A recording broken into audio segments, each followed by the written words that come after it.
Alright, what's going on, guys? Back with another video today. So, last week we went 9-2-1 on picks.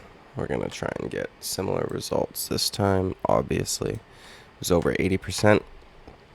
I'm picking at James Krause rates without the insider knowledge. So, yeah. If you find these videos helpful, be great if you could like and subscribe. Yeah, let's get going. First fight of the night, Sergey Morozov versus Journey Newsom. I went back and watched all of these guys' fights in the UFC. Journey Newsom, throws way too much dumb spinning shit that is nowhere near close to landing, and he goes back to the well constantly. His spinning back fists when he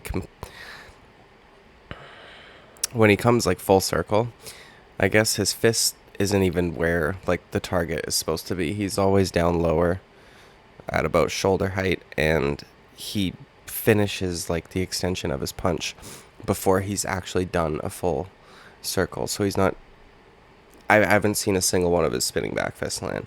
And then he throws some spinning, I don't know what you would call it, a wheel kick, heel kick, like it's something like that. It's not proper technique. I don't know what name to give it. I just have a feeling that he's going to do it one time.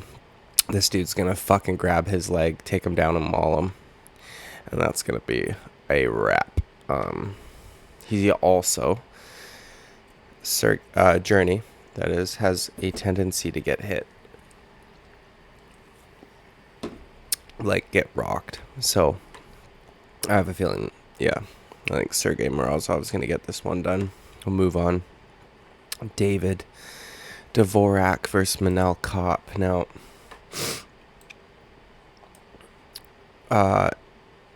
man, David Dvorak has obviously, well, never mind. I was going to say he's got the experience, but he doesn't really. He also looks like he's 6 feet fucking tall compared to a lot of the guys, but apparently he's only 5'5", unless these stats are totally fucking wrong. But when he was in, like, I was watching back his old fights, and he looked like a fucking giant. I didn't even realize. I wasn't paying attention that he was a flyweight. And then when I had to go watch his opponent's fight, I went, holy shit, right, he's fighting Manel Kopp. He's a fucking flyweight. He's looked pretty impressive, but I don't see him getting it done. Manel Kopp, I think it was his, second fight in the UFC, they gave him Pantoja, or was it his third fight? Either way. Been here not long. Gets tossed to the wolves at flyweight. I mean, Pantoja's no joke. That dude's good. Seems, the champions beat Pantoja, and that's about it. And while it wasn't like a split decision and there wasn't really an argument that Kopp won the fight, it was a damn close fight. Like, it was razor thin. And, yeah, I think Manel Kopp's going to get it done. Maybe by KO or TKO, because he has got serious power in his hands for a flyweight. Okay, moving on. This one won't let me fucking make it bigger for some reason, so I don't know why. Brian Battle versus Renat Fakhretdinov. It makes me think I'm saying the F slur. Call of Duty lobby shit. This will be Brian Battle's first fight at welterweight, if I'm not mistaken. At least as far as I've seen, like, in The Ultimate Fighter in the UFC. His last fight against that other dude, I can't remember his name. I just watched the fight last night, but he's the black dude with eyes that are fucking this close together. They're literally touching, I swear to God. Yeah, Brian Battle is a tough dude, but in that fight, against I can't believe I can't remember his name. Doesn't matter. He won that fight. Extremely close. Though he got beat up pretty badly. He could not keep his mouthpiece in. His right eye basically closed. I mean, his face looked pretty fucked up. But the thing that's making me pick against Brian Battle is when that guy in that fight got him down. It was the other dude on The Ultimate Fighter. I feel like an idiot that I can't remember his name, but he could not get back up. Like, that was it. That was the end of the round. But it wasn't. It was like 2 minutes, and he just stayed there on bottom, couldn't get back up. Now, he's going to be a bit bigger at this weight class, but I think that if Renat Fagredinov, sus, gets him down, that'll be it.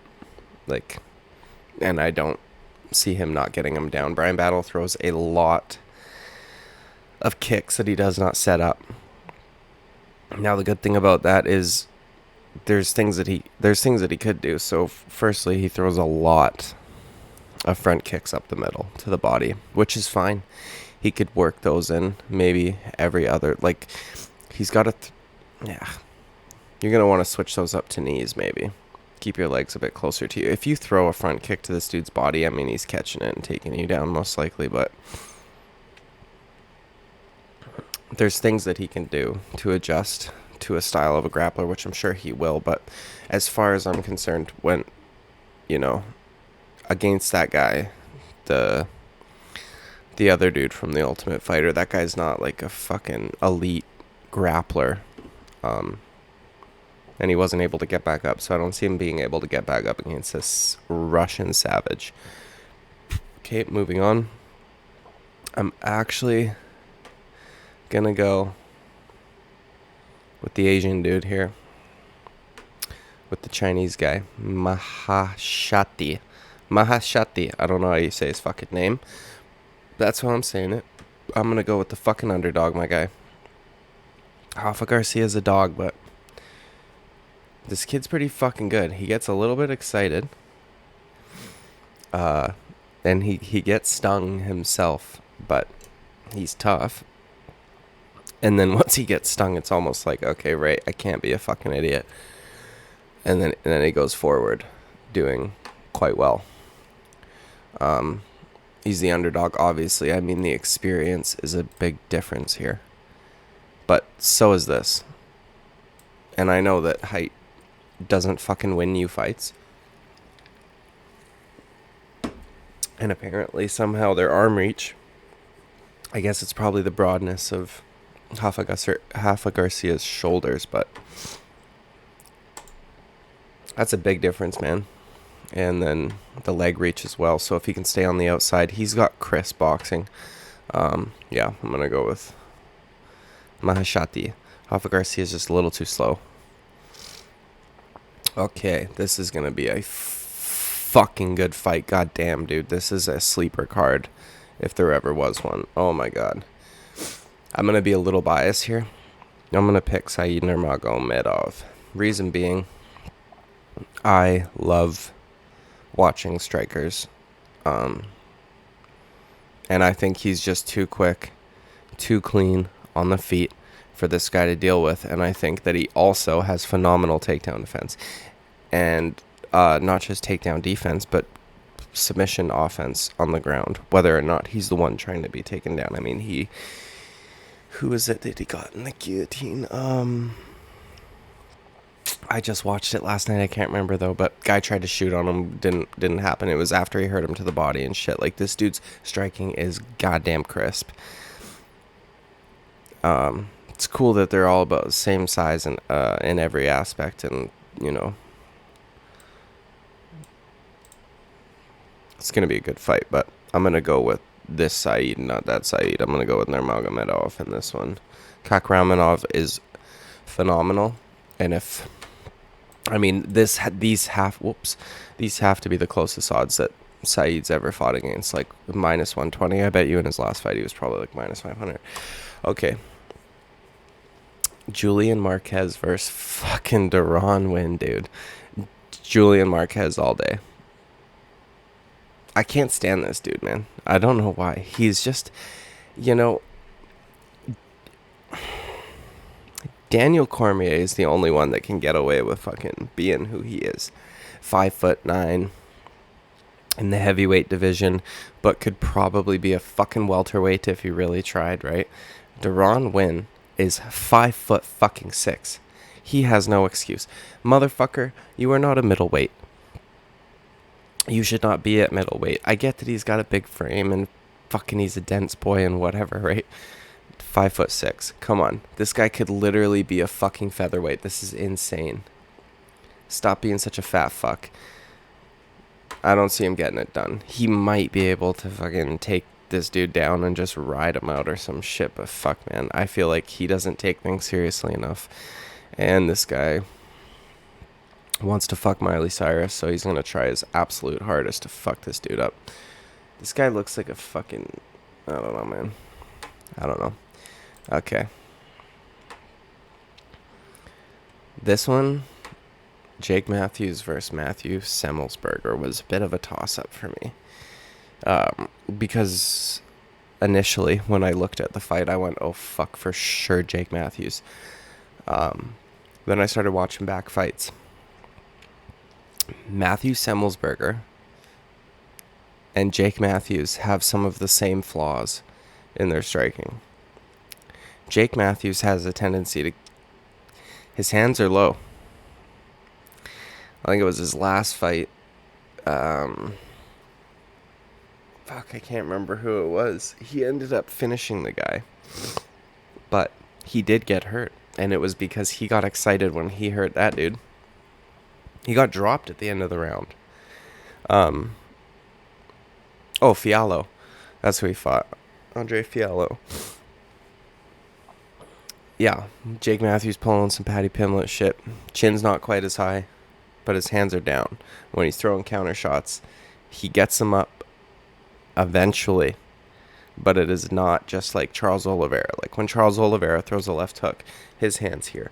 When Jake Matthews throws a left hook, his hand gets there after. So Semmelsberger's got similar issues. Thing is, though, Jake Matthews is a lot younger. So he's had a lot more time to improve. Or at least I think he's a lot younger. Imagine if I was wrong about that. It's not going to say their age. I would fucking imagine that he's younger. He's a huge favorite. I almost want to pick against him just to, like, look like an absolute fucking genius if Matthew Semmelsberger wins. You know what? We're going to come back to that. I'm going to look something up after. I just assume that Jake Matthews will be the one improving more due to his age. But look at this. Matthew Semmelsberger's not. Yeah, we'll come back to this one, actually. I might want to make a fucking crazy pick on that one. Cheyenne Lismas, I don't know, fuck, Corey McKenna, you know? I'm gonna be a disgusting fucking man and just pick Cheyenne because she's hotter and I don't want to see her face get fucked up. You know what, dude? Corey McKenna's not bad. If you like I like me a fire crotch every once in a while. But she's from the UK, so she probably sounds like shite. And it looks like she's coming down from flyweight. Cheyenne's got the reach. She's been looking pretty good lately. Yeah, I think Cheyenne will be able to get it done. We'll just move on quickly from that one. Cody Brundage, Michael Oleksiejczuk. Dude, Cody Brundage looks like fucking... dude, he looks like a young Sylvester Stallone who may have Down syndrome. So with that being said... he totally looks like he's got Down syndrome, so I'm going to pick him due to the Down syndrome's, absolute fucking R-word strength.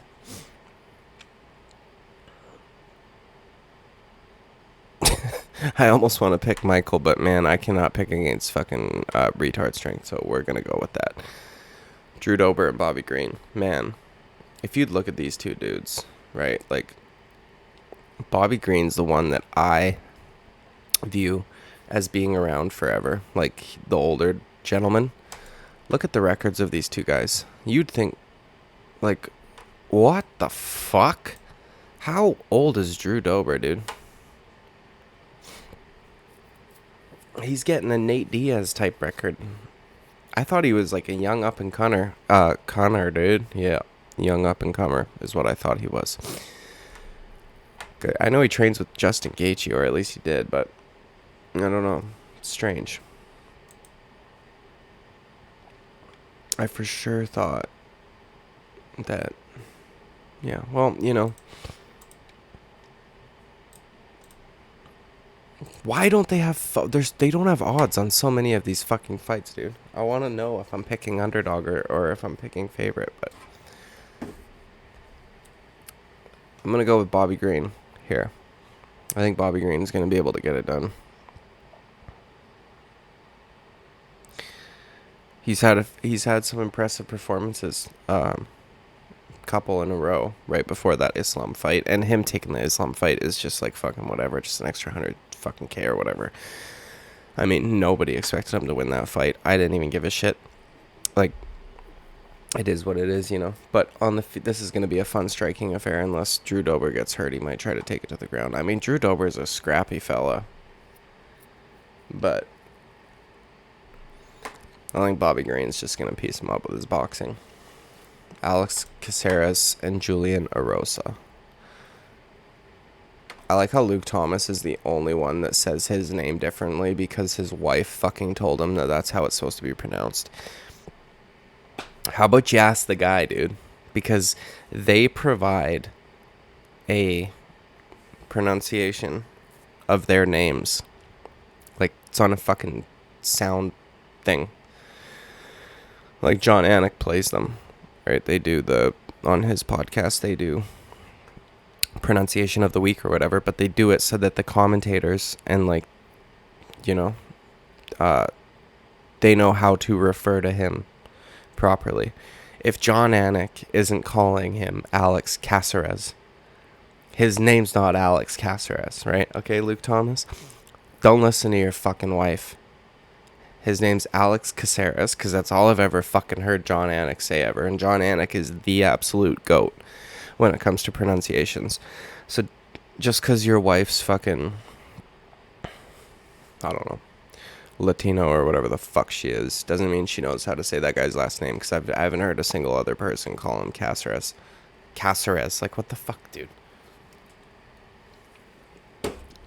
With all that being said, I'm going to go with Julian Erosa here. Yeah, I mean, the odds agree with me. Alex Caceres, Caceres is a little long in the tooth. He's not great, man. He shows up, if, you know, he almost pulls the Michael Johnson, where it's like, the better the competition, the better he performs. However, not nearly as much. That is a fucking horrible record.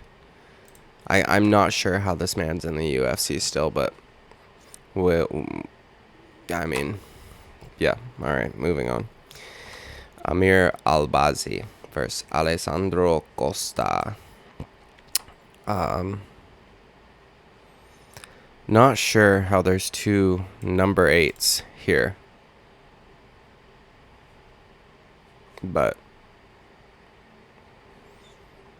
that's okay. They won't show me picture, they won't show me odds, they won't show me statistics. I don't know what the fuck they want from me. This guy must be somewhat new, but I'm gonna go with this guy because I bet you he's intense as fuck and he fucking scares me. Because, well, not because of where he's from, and not because of his religion that's extremely peaceful. Okay. And by the way, when I give an offhanded comment on why I'm picking a fight, I am joking. I have gone back and watched all of these fighters' fights the last few days. That's pretty much all I've been doing in my spare time, so I'm not just being a fucking idiot. Okay. Now this one I'm excited about. This fight I am extremely excited about. And I'm also gonna try and get me a fucking like MMA guru style pick, okay? I'm going with Damir Ismagulov. Yeah. Size, experience, he's got. I was really hoping that I could go back and like find finishes. That's one of the main things that I look at when I'm making picks is like how many ways do they have of finishing the fight? And then I look at the same for their opponent. Both of these men, unfortunately, have a bunch of lengthy decisions. Which is fine. I mean, you don't need to be getting finishes, but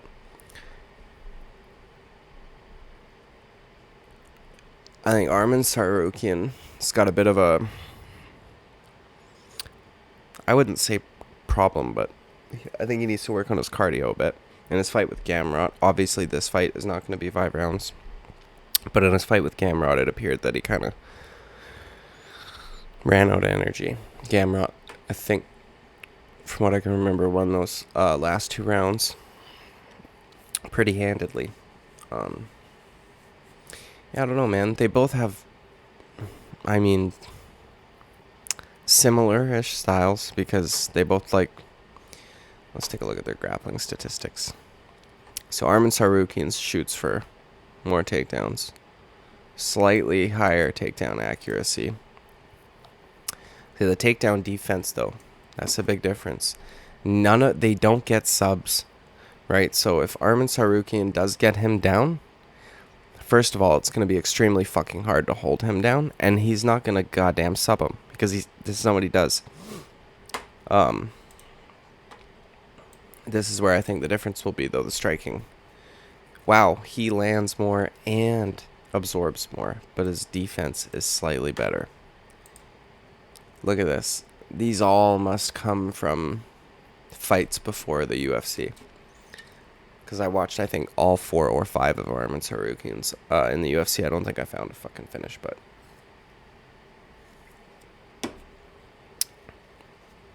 this guy does not sub motherfuckers. Tsarukyan's striking looked pretty good against what's his name? Oh, Gamrot again. His kicks, they're pretty slick, pretty quick. But I just think Ismagulov's going to get it done. And he's the underdog, so if I was betting, that's not a bad bet, man. I mean, these guys could just as easily be a pick'em fight. Like the next fight. Jared Cannonier versus Sean Strickland.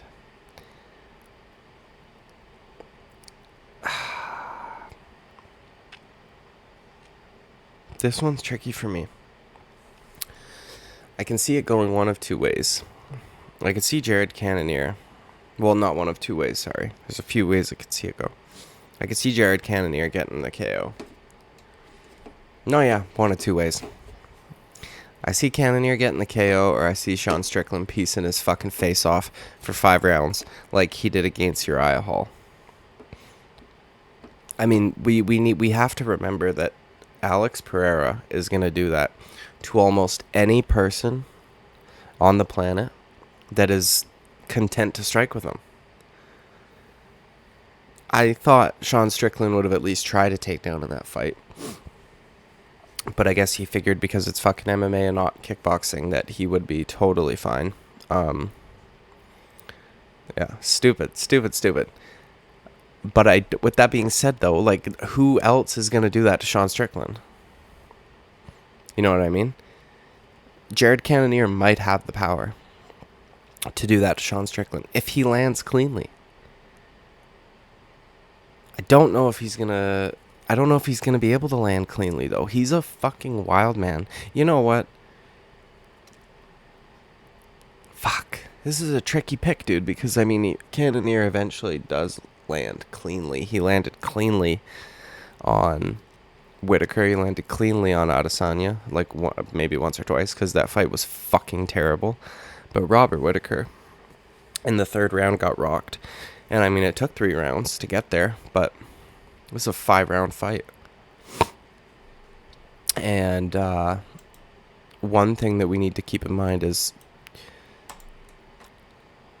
what is Sean Strickland's chin going to look like after that Pereira knockout? It was a nasty one. Sean Strickland doesn't... Well, he does get the finish on average. That's odd. I can't remember the last finish I've seen of him. See, Jared Cannonier, half of a knock. Okay.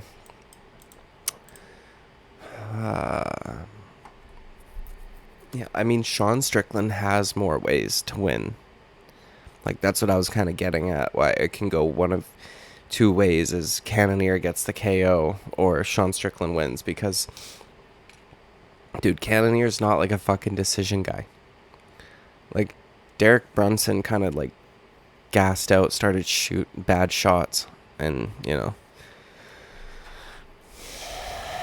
I wish that Sean Strickland was more of a... He's not even a fucking underdog. What, dude? He just got flatlined in his last fight. And Cannonier's got what, the K... Was Brunson before Adesanya? I think it was. Jesus fucking Christ, dude. What are they doing?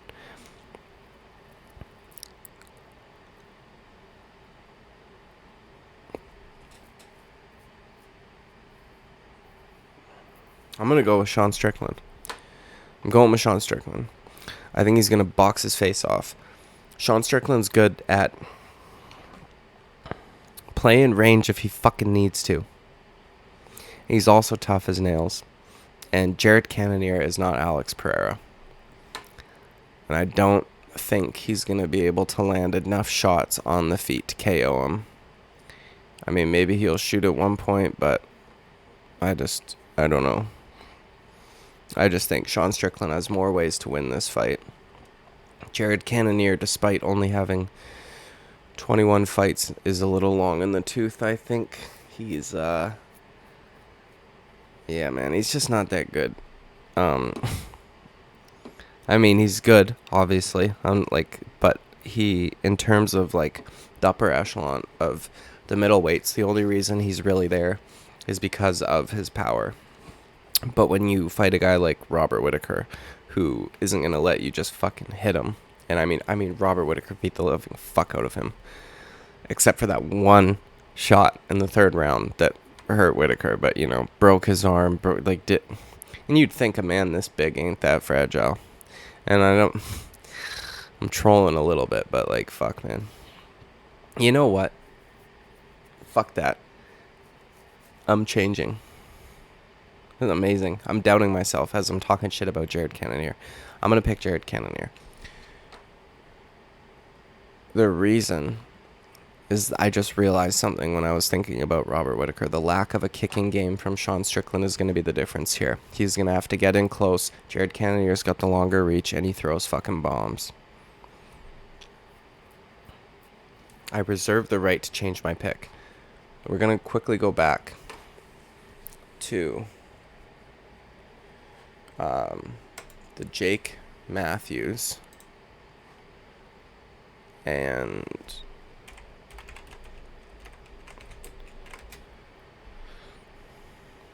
bro, that ain't Jake Matthews. What the fuck? 94, he's the same age as me. Okay.